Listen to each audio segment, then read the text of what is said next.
Hello everybody, I'm Josh Price, the Maintenance Manager for 1836 Property Management.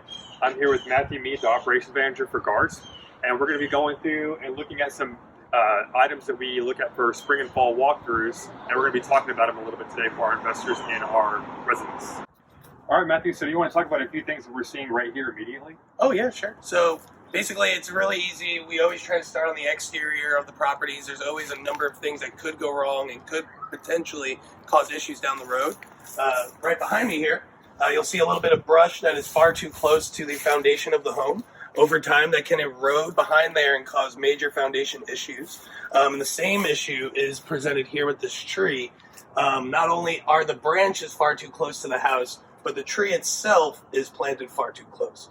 And that could also potentially cause major foundation issues down the road, and should definitely be addressed sooner rather than later.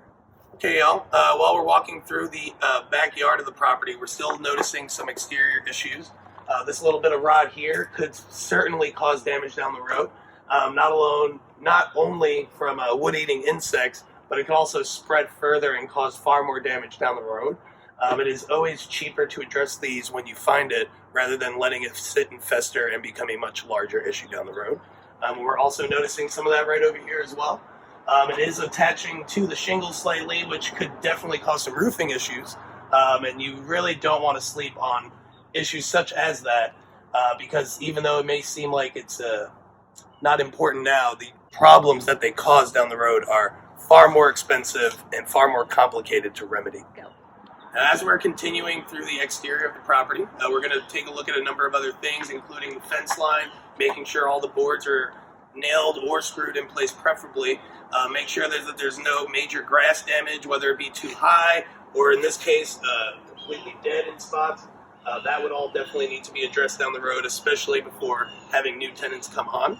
And you'll also see that there's an additional tree back here that could definitely use some trimming back.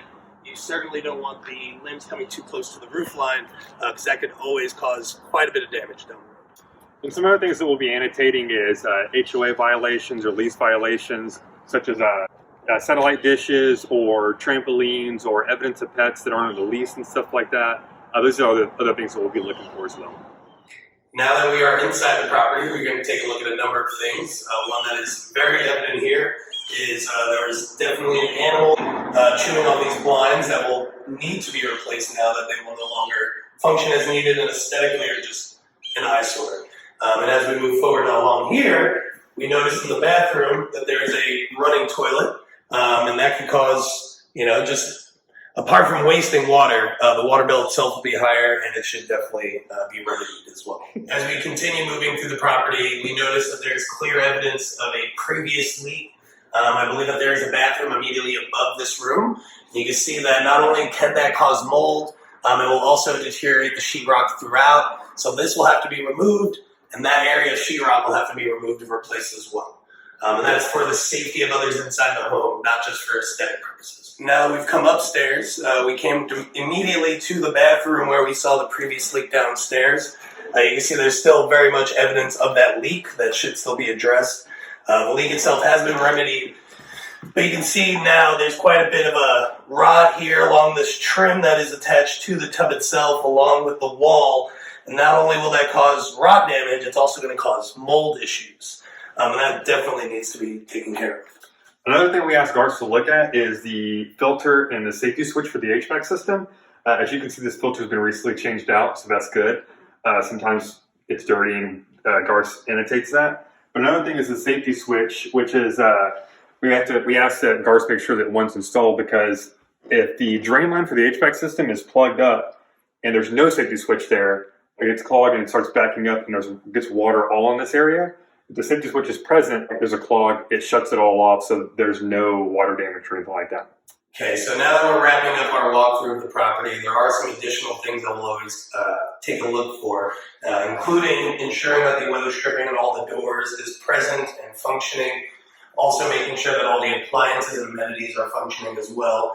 Definitely not for this particular house, but flooring issues, if there's carpets in the rug or rugs in the home, if it seems like there's any additional pet damage or evidence of additional pets. Those are all things that we would be looking for to make sure that the investment is being protected. All right, well, that's a wrap. I want to thank Matthew with GARSC for walking us through this, and for our investors and our residents to show us what we're looking for when we do these spring and fall walkthroughs. Matthew, thank you, and hopefully now you have a better idea of what we're looking for when we do this. Thank you guys. Thank 1836 for having us. We always appreciate the opportunity, and we genuinely do take care, and we appreciate all the work that we're